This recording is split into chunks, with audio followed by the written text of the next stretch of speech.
700 টাকা কেজি গরুর গোস্ত, 2 চাকা গরুর গোস্ত যদি অ্যালার্জি রোগীকে খাওয়ানো হয় 15 মিনিট পরে শরীরে চুলকানি শুরু হয়। আরে ভাই গরুর গোস্তর হিসাব বাদ দেন, 1600 টাকা কেজি পদ্মার ইলিশ, 1 চাকা ইলিশ যদি এই অ্যালার্জি রোগীকে খাওয়ানো হয় 5 মিনিট পরে শরীরের মধ্যে অ্যালার্জি চুলকানি শুরু হয়। এই দিনাজপুরের মুসলমান গভীর মনোযোগ, শুধুমাত্র ইলিশ মাছ বেগুন আর গরুর গোস্তে অ্যালার্জি নয়, বর্তমানে বাংলাদেশে এমন কিছু লোক বের হয়েছে যাদের সামনে কোরআনের হক কথা বললে শরীরে চুলকানি শুরু হয়, আলেম ওলামা দেখলে শরীরে চুলকানি শুরু হয়, তাফসীর মাহফিল দেখলে শরীরে চুলকানি শুরু হয়। এমন লোক তো দিনাজপুর জেলার নাই। না না, এগুলো সব আছে ভারত আর আমেরিকায়। আপনাদের কি মনে হয় আছে? আমার দিকে তাকান, আছে কি না এটা বোঝার লক্ষণ হলো 2টে। জোরে বলেন কয়টা? এই যে আমি এই মাত্র আপনাদের এখানে কোরআনের আলোচনা শুরু করলাম, ওয়াজ চলতে চলতে ওয়াজের ভেতরে ওয়াজের মাঝখানে আমাকে এসে বাধা দেবে যারা, আর ওয়াজ চলতে চলতে আপনাদের ভেতর থেকে উঠে যাবে যারা, মনে করবেন অ্যালার্জি রোগের রোগী তারা। আমার কথা কি বোঝা যায়? তাহলে অ্যালার্জি রোগী কয়টা লক্ষণ দেখে চেনা যাবে? 1 নম্বর দেখবেন হয় বাধা দেবে, আর 2 নম্বর উঠে চলে যাবে। এখন আমি আপনাদের প্রশ্ন করতে চাই, অ্যালার্জি রোগের রোগী থাকলেই কি আমরা কোরআনের হক কথা বলা বাদ দেব? কোরআনের সত্য কথা বলা বাদ দেব? সুতরাং কোরআনের মাহফিলে এসেছে, কোরআনের হক কথা বলবো। আমি প্রধান বক্তা, আমার মন গড়া কোনো বক্তব্য হবে না, সভাপতির মন মতো বক্তব্য হবে না, প্রধান অতিথির মন মতো বক্তব্য হবে না, বক্তব্য হবে কোরআন থেকে, রাসূলের সুন্নাহ থেকে। সুতরাং কোরআন সুন্নাহর হক কথা বলবো, হক পথে চলবো। প্রয়োজনে কোরআনের কথা বলতে গিয়ে, কোরআনের পথে চলতে গিয়ে, কোরআনের আন্দোলন করতে গিয়ে নিজের জীবনের সর্বোচ্চ বিলিয়ে দেব, তারপরও বাতিলের কাছে মাথা নত করব না। কারা কারা রাজি আছেন? 2টি হাত আল্লাহকে তুলে দেখা।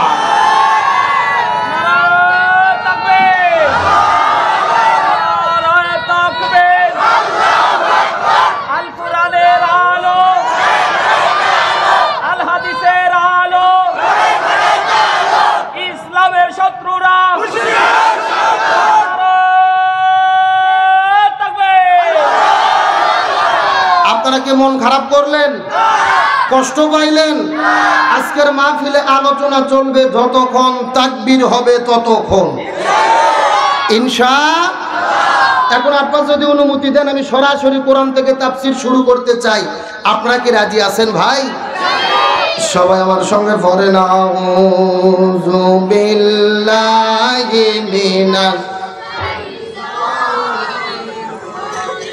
বিসমিল্লাহির রহমানির রহিম।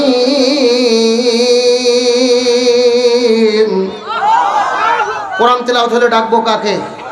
রাসূল বলেছেন যারা জীবিত অবস্থায় আল্লাহর নামে তাকবীর বেশি দেবে ওদের হাড়ের সমস্ত ব্যারাম আল্লাহ তাআলা ভালো করে দেবে।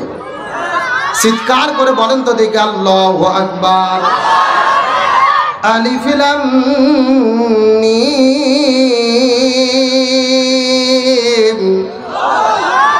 আহাসিবান নাসু আন ইউতরাকু আন ইয়াকুলু আমান্না ওয়া হুম লা ইফতানুন।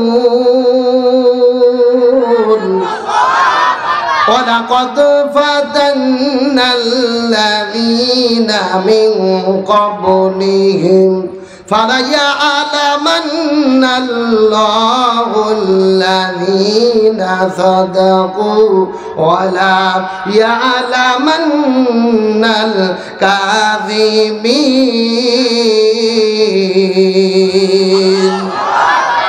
সূরা আনকাবুত 20 নম্বর পারার 15 নম্বর পৃষ্ঠার 10 নম্বর লাইন 1 থেকে 3 নম্বর আয়াতে কারিমা।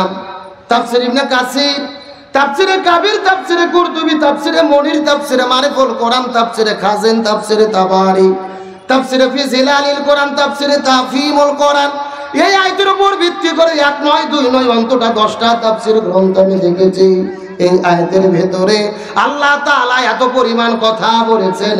এই আয়াতের উপর ভিত্তি করে বর্তমান প্রেক্ষাপটকে মিল করে যদি আলোচনা শুরু করা হয়, আলোচনা চলতে চলতে দিনের পর দিন চলে যাবে, মাসের পরে মাস চলে যাবে, তারপরও আলোচনা শেষ হবে না। জোরে বলা যাবে কি মারহাবা। এটা কোরআনের মুজিজা। কোরআনের আলোচনা শুরু হবে কিন্তু শেষ হবে, এটা কার বক্তব্য? আল্লাহ রাব্বুল আলামিন বলেন, ওয়ালাউ আন্না মা ফিল আরদি মিন শাজারাতিন আকলামুন ওয়াল বাহরু ইয়ামুদ্দুহু মিন বাদিহি সাবআতু আবহুরিন মা নাফিদাত কালিমাতুল্লাহ ইন্নাল্লাহা আজিজুন হাকীম। সূরা লোকমান 21 নম্বর পারার 12 নম্বর পৃষ্ঠার 13 নম্বর লাইন 27 নম্বর আয়াতে কারিমা। তাফসীর ইবনে কাসির থেকে বলতেছি, আল্লাহ রাব্বুল আলামিন বলে, ও পৃথিবীর মানুষেরা ভালো করে বোঝার চেষ্টা করো, আমি তোমাদেরকে যে কোরআন দান করেছি, এই কোরআনের যদি তোমরা একটা শব্দের ব্যাখ্যা করতে চাও, চিৎকার করে বলেন তো দেখি কয়টা শব্দ? আরো জোরে, জোর হলো না। আল্লাহ রাব্বুল আলামিন চ্যালেঞ্জ করে বলেন, আমি তোমাদেরকে যে কোরআন দান করেছি, এই কোরআনের যদি তোমরা একটা শব্দের ব্যাখ্যা করতে চাও, আর একটা শব্দের ব্যাখ্যা করার জন্য আমি আল্লাহ তাআলা তামাম পৃথিবীতে যত বৃক্ষ সৃষ্টি করেছি, মিন শাজারাতিন আকলাম, সমস্ত বৃক্ষগুলিকে যদি কেটে কেটে কলম বানানো হয়, ওয়াল বাহরু ইয়ামুদ্দুহু, আর সমুদ্রের পানিগুলোকে যদি কালি বানানো হয়, তামাম পৃথিবীর বৃক্ষ কলম আর সার সমুদ্রের পানিকে একত্রিত করার পরে যদি তোমরা লেখা শুরু করো, আল্লাহ তাআলা চ্যালেঞ্জ করে বলেন, লিখতে লিখতে তামাম পৃথিবীর বৃক্ষ কলম ফুরে যাবে, সাত সমুদ্রের পানি কালিও ফুরে যাবে, তারপর কোরআনের একটা শব্দের ব্যাখ্যা লিখে কখনোই শেষ করা যাবে না। আচ্ছা মানুষ বলো দেখি, রাত্রি কেন কালো? সূর্য বলো কোথা থেকে পাইলো এত আলো? ফুলগুলো নানান রঙের কেমন করে হয়? পাতাগুলো সবুজ বটে ফুলের মতো নয়। দুধ কেন এত সাদা? মরিচ কেন ঝাল? আমগুলো পাকলে বলো কেমনে হয় তা লাল? আরে পশু পাখি কয় না কথা, মানুষ কেন কয়? বলো মানুষ বলো দেখি কিভাবে তাও হয়? ভাবি সবই মহান প্রভুর দান, নত শিরে সেজদা করো ওহে মুসলমান। আরে ডিমগুলো একই রকম, পার্থক্য নেই মোটে, তবে সাদা কালো বাচ্চাগুলো কেমন করে ফোটে? আমরা সবাই বাস করি এই পৃথিবীর রঙে, হাতের লেখা মুখের চেহারা মেলে না কারো সঙ্গে, আর মেলে না গলার আওয়াজ আঙুলগুলোর টিপ। আল্লাহ তাআলা একজন আছেন, প্রমাণ হলো ঠিক, চিৎকার করে বলেন মারহাবা। জোরে লা ইলাহা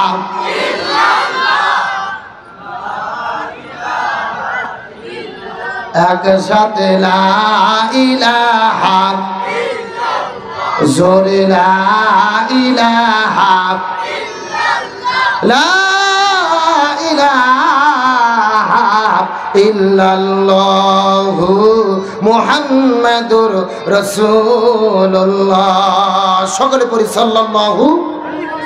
তামাম পৃথিবীর বৃক্ষকে কলম বানিয়ে, সাত সমুদ্রের পানিকে কালি বানিয়ে লিখলেও কোরআনের একটা শব্দের ব্যাখ্যা লিখে শেষ করা যাবে। আমিও কোরআন থেকে 3টা আয়াতে কারিমা তিলাওয়াত করেছি। সর্বোচ্চ 40 থেকে 50 মিনিট আলোচনা হবে। আলোচনা কি শেষ করা সম্ভব হবে?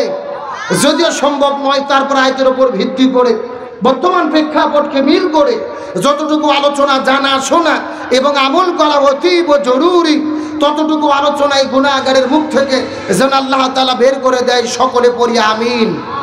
তার আগে আমি আপনাদেরকে একটা কথা জিজ্ঞেস করতে চাই, আমার কথা বুঝতে কি কোনো সমস্যা হচ্ছে? কোনো কষ্ট হচ্ছে? বাংলাদেশের কিন্তু কিছু কিছু জেলা আছে যেই জেলার ভাষাগুলো বোঝা যায় না, যেমন সিলেট, চিটাগাং, নোয়াখালী, কক্সবাজার আছে না নাই? আমি গত 4 বছর আগে মাহফিলে গিয়েছিলাম, সিলেট বিভাগের হবিগঞ্জ জেলা। জোরে বলেন কোন জেলা? হবিগঞ্জে যাওয়ার পর একটা বৃদ্ধ চাচা আমার কাছে এসে বলতেছে, হুজুর আপনি কিতা খাইতা? এ গু খাইতা না ও গু খাইতা? সাদা গু খাইতা না কালা গু খাইতা? শুকনা গু খাইতা না ভিজে গু খাইতা? আমি চিন্তা করলাম, কে রে, আমি কি ঢাকা থেকে গু খাওয়ার জন্য আসলাম? আমি বললাম আমি গু খাইতাম না, তোদের গু তোরাই খাগা। তখন শিক্ষিত একটা ছেলে এসে বলতেছে, হুজুর আসলে আপনি তো বুঝতে পারেননি, আমাদের এখানে তো গু মানে গু না, গু মানে হলো এইটা। আমার কাছে দুই ধরনের মিষ্টি নিয়ে এসেছে, একটা হলো সাদা মিষ্টি আর একটা হলো কালো মিষ্টি। আপনারা কি মিষ্টি চেনেন? গোল্লা চেনেন না? গোল্লা একটা হলো সাদা গোল্লা আর একটা হলো কালো গোল্লা। এদের বলা দরকার ছিল, হুজুর আপনি এটা খাবেন না ওটা খাবেন, সাদাটা খাবেন না কালোটা খাবেন, শুকনাটা খাবেন না ভিজেটা খাবেন। তা না বলে আমাকে বলতেছে, হুজুর আপনি এগু খাইতা না ওগু খাইতা? সাদা গু খাইতা না কালা গু খাইতা? শুকনা গু খাইতা না ভিজে গু খাইতা? বোঝার কি কোনো বুদ্ধি আছে ভাই? তো আমি যে কথা বলতেছি আপনাদের বুঝতে কি কোনো সমস্যা হচ্ছে? কোনো কষ্ট হচ্ছে? আলোচনা কি চলবে? শেষ পর্যন্ত থাকবেন তো ইনশাল্লাহ? দেখি থাকবেন না কারা কারা একটু হাত তুলে দেখান। এই হলো হুজুগে বাঙালি, যাই বলে আয় রে তারই সাথে যাই রে, বোঝা শোনা নাই রে। এরকম হলে হবে না। সত্য সত্য শেষ পর্যন্ত থেকে আখেরি মোনাজাত করে কারা কারা যেতে চান টান টান করে দুটো হাত আল্লাহকে ধরে দেখান। লিল্লাহি তাকবীর। এ সাউন্ড হয়নি, হাত টান টান গুটান তো দেখি, টান টান গুটান দেখি, সবাই একটু গলা কাকার দান তো দেখি। লিল্লাহি তাকবীর। আল কোরআনের আলো, আল হাদিসের আলো, দুনিয়ার মুসলিম ইসলামের শত্রুরা কোরআন আছে যেখানে, হাদিস আছে যেখানে, সুদ ঘুষ যেখানে, দুর্নীতি যেখানে, আলেম ওলামা যেখানে, লিল্লাহি তাকবীর। আলহামদুলিল্লাহ বলেন। যাক, এতক্ষণে বোঝা গেল যে ভুসির বন্দর ফুটবল খেলা মাঠে আজকে একটা খেলা হচ্ছে। কতক্ষণ ঠিক কিনা? আসেন আজকে আমরা যে সূরা থেকে আলোচনা শুনবো, সূরাটির নাম হলেন সূরা আনকাবুত। পবিত্র কোরআনুল কারীমের 29তম সূরা। আনকাবুত শব্দের অর্থ হলো মাকড়সা। জোরে বলেন নাম কি? এই সূরাটির উপর রয়েছে 60টি আয়াতে কারিমা, রয়েছে 69টি। এই সূরাটি নাযিল হয়েছে রাসূলের মক্কি জীবনের শেষের দিকে। আমরা জানি রাসূলের জীবন হলো দুইটা, একটা হলো মাক্কি জীবন আর একটা হলো মাদানী জীবন। মক্কি জীবন কাকে বলে? মক্কি জীবন মানে হলো ঘর বাড়ি ছাড়ার জীবন। মক্কি জীবন মানে হলো জেলখানায় বন্দী হওয়ার জীবন। মক্কি জীবন মানে হলো হাত হারানোর জীবন। মক্কি জীবন মানে হলো পা হারানোর জীবন। মক্কি জীবন মানে হলো প্রয়োজনে বাতিলের বিরুদ্ধে লড়াই করে জীবন দিয়ে শাহাদাত বরণ করার জীবন। এই ছোট নাজিলের প্রেক্ষাপট বা শানে নজুল কি? আমার নবীজি যখন সর্বপ্রথম দিনের দাওয়াত দেওয়া শুরু করলেন, সাহাবীরা একের পর এক কালেমা পড়ে পড়ে মুসলমান হওয়া শুরু করেছেন। কিন্তু সাহাবীরা মুসলমান হওয়ার পরে বিপদের মধ্যে পড়েছেন। সন্তান ইসলাম ধর্ম গ্রহণ করার কারণে বাবা সন্তানকে ত্যায্য পুত্র করে বাড়ি থেকে বের করে দিয়েছে। ছোট ভাই ইসলাম ধর্ম গ্রহণ করার কারণে বড় ভাই ছোট ভাইকে গলা ধাক্কা দিয়ে বাড়ি থেকে বের করে দিয়েছে। আজকে আমরা মুসলমান, আমার বাবা ছিল মুসলমান, আমার দাদা ছিল মুসলমান, আর আমরা হয়েছি আগা কাটা মুসলমান। জোরে কোন কি কাটা? আগা কাটা বোঝেন না? আমাদের তো মুসলমান হইতে আর কষ্ট করতে হয় নাই। আমাদের বাবা 200 টাকা দিয়ে একটা ওস্তাদ ধরে নিয়ে এসে 200 টাকার 2টা নারকেল ফেটে বিসমিল্লাহ বলে আগা কেটে দিয়েছে। আমরা মুসলমান হয়েছে। এ দিনাজপুরের মুসলমান। যুগে যুগে পৃথিবীতে ইসলাম এত সহজে আসে নাই। যুগে যুগে পৃথিবীতে ইসলাম এসেছে ইমানদারদের শাহাদাতের রক্তের উপরে ভর করে। সাহাবীরা যখন বিপদ বালা মুসিবতের মধ্যে পড়ে গেলেন, এমন সময় আল্লাহ সুবহানাহু ওয়া তাআলা সাহাবীদেরকে সান্ত্বনা দেওয়ার জন্য এই সূরা আনকাবুত নাজিল করেছেন। চিৎকার করে বলেন আল্লাহু আকবার। বিশ্বনবী কারীম সাল্লাল্লাহু আলাইহি ওয়াসাল্লাম সর্বপ্রথম যখন দিনের দাওয়াত দেওয়া শুরু করলেন, সাহাবীরা কালেমা পড়ে পড়ে মুসলমান হওয়া শুরু করে দিয়েছেন। কিন্তু সাহাবীরা মুসলমান হওয়ার পরে বড় বিপদের মধ্যে পড়েছে। সন্তান ইসলাম ধর্ম গ্রহণ করার কারণে বাবা সন্তানকে ত্যায্য পুত্র করে বাড়ি থেকে বের করে দিয়েছে। ছোট ভাই ইসলাম ধর্ম গ্রহণ করার কারণে বড় ভাই ছোট ভাইকে গলা ধাক্কা দিয়ে বাড়ি থেকে বের করে দিয়েছে। কেউ বা ঘর হারা, কেউ বা বাড়ি হারা, কারো বা পেটের মধ্যে কোনো খাবার নাই, কারো বা থাকার মতো কোনো জায়গা নাই। এমন সময় আল্লাহ তাআলা ঈমানদারদেরকে সান্ত্বনা দেওয়ার জন্য এই সূরা আনকাবুতটা নাজিল করেছেন। বলেন মারহাবা। আল্লাহ তাআলা এই সূরা সর্বপ্রথমে বললেন আলিফ লাম মিম। এইগুলো বলেন হরফে মুকাত্তাদ, যার অর্থ একমাত্র আল্লাহ তাআলা ভালো জানে আর দুনিয়ার কেউ জানে। আরো জোরে বলেন জানে। আল্লাহ তাআলা সর্বপ্রথম হরফে মুকাত্তাদ দিয়ে শুরু করলেন। 2 নম্বর আয়াতের মধ্যে আল্লাহ তাআলা কত চমৎকার করে বললেন আসিবান নাসু আইয়ুতরাকু আইয়াকুলু আমান্না। মানুষেরা কি মনে করেছে ঈমান এনেছে এই কথা বললেই আমি তাদেরকে ছেড়ে দেব, অথচ আমি আল্লাহ তাআলা তাদের ঈমানের পরীক্ষা গ্রহণ করব না। ওয়ালাকাদ ফাতান্নাল্লাযীনা মিন ক্বাবলিহিম, অথচ ইতিপূর্বে পৃথিবীর জমিনে যত নবী রাসূল বিদায় নিয়ে চলে গেছে আমি আল্লাহ তাআলা তাদের ঈমানের পরীক্ষা গ্রহণ করেছি। সুতরাং জেনে নাও কিয়ামত পর্যন্ত ঈমানের দাবি যারা করবে আমি আল্লাহ তাদেরকে অবশ্যই অবশ্যই ঈমানের পরীক্ষা গ্রহণ করব। আল্লাহ তাআলা কি বলতেছে আপনারা কি বুঝতে পেরেছেন? আল্লাহ তাআলা বলতেছে মানুষেরা কি মনে করেছে ঈমান এনেছে এই কথা বললেই আমি তাদেরকে ছেড়ে দেব, অথচ আমি আল্লাহ তাআলা তাদের ঈমানের পরীক্ষা গ্রহণ করব না। ওয়ালাকাদ ফাতান্নাল্লাযীনা মিন ক্বাবলিহিম, অথচ পূর্বে যত নবী রাসূল বিদায় নিয়ে চলে গেছে আমি আল্লাহ তাআলা তাদের ঈমানের পরীক্ষা গ্রহণ করেছি। সুতরাং জেনে নাও কিয়ামত পর্যন্ত ঈমানের দাবি যারা করবে আমি আল্লাহ অবশ্যই তাদেরকে ঈমানের পরীক্ষা গ্রহণ শুধু করব না, করবই। জোরে বলেন কর। সুতরাং আজকের আলোচনার সাবজেক্ট হলো পরীক্ষা। জোরে বলেন আলোচনার সাবজেক্ট কি? আরো জোরে। সাউন্ড নাই। আচ্ছা আপনাদের কি কষ্ট হচ্ছে? এই যে আমি বসে আছি একেবারে মাঝখান দিয়ে সোজা, ডান দিকে এক ভাগ বাম দিকে আর এক ভাগ। আপনারা মুখ বন্ধ করে থাকেন, আপনারা বলেন তো দেখি আজকের আলোচনার বিষয় কি? আরো জোরে। আপনারা মুখ বন্ধ করে থাকেন, আপনারা বলেন তো দেখি আজকের আলোচনার বিষয় কি? ওরে বাবা, কেন ভাগ করে দিয়ে না সাউন্ড বাড়তেছে? তার মানে আপনি আলসামি করতেছেন না? আমার প্রিয় বন্ধুগণ মুসলমান ভাইরা গভীর মনোযোগ। ডানে যারা আছেন কথা বলবেন, বামে যারা আছেন কথা বলবেন, মঞ্চে যারা চতুর্দিকে চেয়ারে বসে আছেন তারাও কথা বলবেন। সবাই মিলে একসঙ্গে বলেন তো দেখি আজকের আলোচনার বিষয় কি? আরো জোরে। জোরে হলো না? এই দিনাজপুরের মুসলমান গভীর মনোযোগ। ঈমানের পরীক্ষা কাকে বলে এই সম্পর্কে একটা দৃষ্টান্ত দেওয়ার পরে বিদায় নিয়ে চলে যাওয়ার চেষ্টা করব। এখন আমি আপনাদেরকে জিজ্ঞাসা করি, বলেন তো দেখি মুসলমানদের জাতির পিতার নাম কি? যারা বলতেছেন এরা কারা? এদের অন্য কেউ আছে নাকি? লক্ষণ তো ভালো না।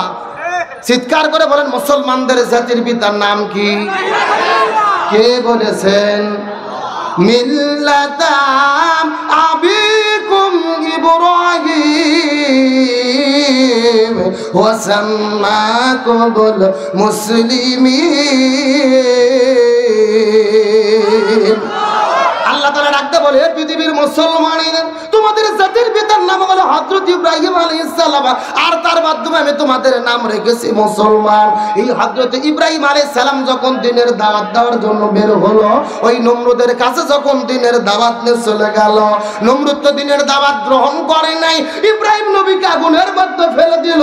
ওই নমরুদের অগ্নিকুণ্ডের ভেতরে এক নয় দুই নয় আমাদের জাতির পিতা হযরত ইব্রাহিম আলাইহিস সালাম 40 দিন পর্যন্ত ছিল। জোরে বলেন কত দিন? আরো জোরে। এখন আমি আপনাদেরকে জিজ্ঞাসা করি, বলেন তো দেখি হযরত ইব্রাহিম আলাইহিস সালামকে যদি আগুনের মধ্যে ফেলে দেওয়া হলো, ইব্রাহিম নবী কি চোর ছিল? ডাকাত ছিল? নারী ধর্ষণ করেছিল? তাহলে কিসের জন্য ইব্রাহিম নবীকে আগুনের মধ্যে ফেলে দেওয়া হলো? কালেমার দাওয়াত দেওয়ার কারণে ইমানের পরীক্ষা দিতে গিয়ে ইব্রাহিম আলাইহিস সালাম 40 দিন পর্যন্ত ওই নমরুদের অগ্নিকুণ্ডের মধ্যে ছিল। এখান থেকে বোঝা গেল এই দিনাজপুর ঘুষির বন্দরের মুসলমান আমরাও যদি ইমানের কথা বলি, ইমানের পথে চলি, ইমানের আন্দোলনের কর্মী হই, ইমানের পরীক্ষা দিতে গিয়ে ইব্রাহিম নবীর মতো মাঝে মধ্যে আমাদেরকেও আগুনে পড়া লাগতে পারে।